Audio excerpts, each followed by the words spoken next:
Hello everyone. Dharani பற்றியும் தாரணியோட ஸ்கூலை பற்றியும் ஒரு வீடியோ போடுங்க கண்டு கார்த்திகா என்கிட்ட கேட்டால்.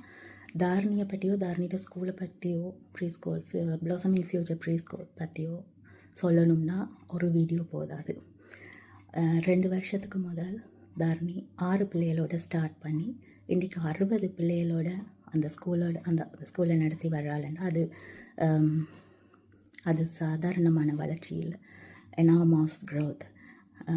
என்னை பொறுத்த வரைக்கும் தாரணி திருவண்ணாமலையில் உள்ள கிட்ஸை பொறுத்த வரைக்கும் தாரணி திருவண்ணாமலைக்கு கிடைச்ச ஒரு முத்து.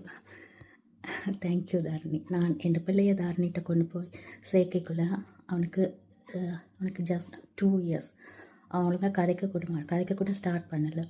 தாரணிகிட்ட எல்லாம் விஷயத்த சொல்லி தான் சேர்த்தேன். நீங்கள் ஒன்றுக்கும் கவலைப்படாதீங்கக்கா, நான் அவனை பார்த்துக்கொள்கிறேன்னு சொன்ன மாதிரி இன்றைக்கி 1 year கூட ஆகலை.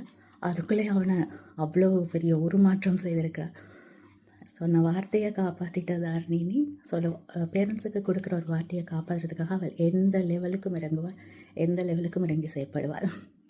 அண்டு தாரணியோட சேர்ந்து நின்று தாரணிக்கு பேக் போனாக நின்று ஒர்க் பண்ணுற டீச்சர்ஸ் அண்ட் தாரணியோட ஹஸ்பண்ட் எல்லாருக்குமே thank you.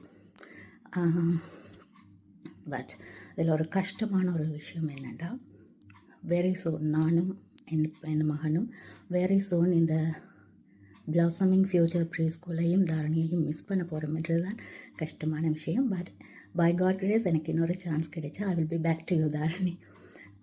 Until then, I congratulate you from the bottom of my heart. Thank you all.